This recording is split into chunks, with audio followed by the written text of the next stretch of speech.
Good evening, Rutgers. I'm WeatherWatcher Connor Woodcock here with your evening forecast for Wednesday, October 16th, 2024. Looking at conditions right now near here in New Brunswick, we have a temperature of 51 degrees. Winds aren't really moving that much, so we'll be pretty much feeling like the temperatures here in New Brunswick. Clear skies, but these temperatures are rapidly diminishing as we get into the later evening hours, presenting the risk of some frost formulating overnight and going into tomorrow morning. So something to keep an eye on. But waking up tomorrow morning, we'll have some pretty brisk temperatures, colder than this morning. So make sure you bring a jacket or heat up your car before you start your work commute tomorrow morning. But after that, going into the afternoon and especially going into late this week and going into the weekend, we'll have sunny and dry conditions as well as above average temperatures due to a high pressure system moving east, which I'll get to in a little bit. But looking at current temperatures across South Jersey right now, we have temperatures in the mid to upper 40s for the most part of southern New Jersey. Some areas still lingering around the 50-degree mark. But here in North Jersey, we have much of the same, although in the mountain area, in Highbridge, Hackettstown, and Lafayette, in the mountainous areas, we have colder temperatures in the low to mid 40s. And we have in the New York metro area, we're lingering around 50s, but that should soon be going down into the 40s and eventually into the 30s as we get later tonight. So overnight here in New Brunswick, we have a temperature of 36 degrees expected with mostly clear skies, but we have those areas of frost expected as well, with winds coming in from the north, 5 miles per hour. And those temperatures really start to really remain frigid going into tomorrow morning, waking up to a temperature of 37 degrees. But we're going to be feeling like just like at the freezing mark with 32 degrees tomorrow morning. But we'll have sunny skies with not really that much cloud cover. And these cold temperatures is why the National Weather Service has issued a bunch of frost advisories for the northern half of the state, as well as these freeze warnings, which is mainly for farmers and agricultural purposes, as when the first hard freeze of the season comes in, they post these warnings. But our main concern are these aforementioned frost advisories, where we'll be waking up to areas of patchy frost going into tomorrow morning.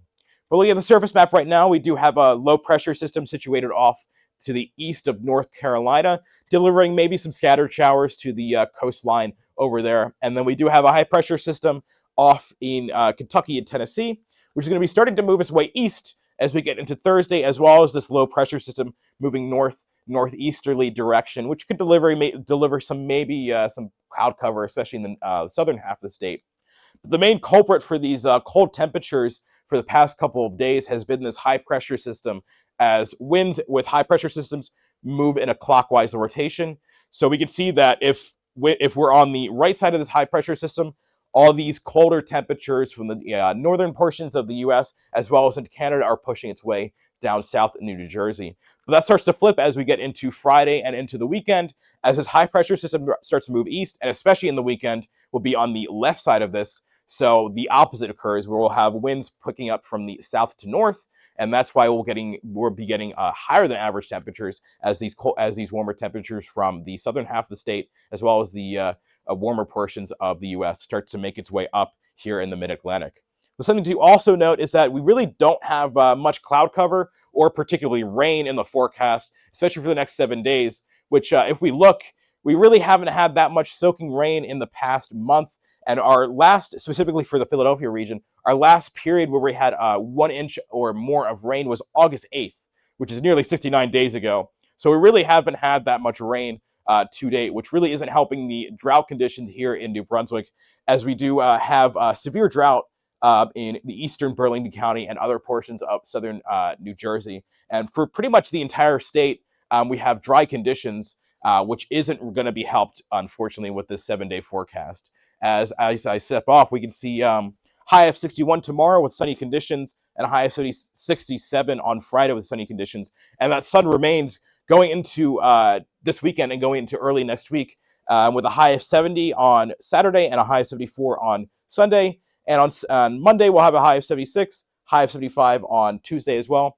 And maybe some cloud cover starting to make its way into Wednesday with a high of 74 and low of 49. But like I said, sunny skies for the entirety of the rest of this week and going into this weekend, with those temperatures warming up due to that high pressure system moving east. So that's something to look forward to as we get closer to Friday, Saturday, and Sunday. So feel free to follow us on Instagram, Twitter, Facebook, and YouTube. I'm WeatherWatcher Connor Woodcock. Have a great night, Rutgers.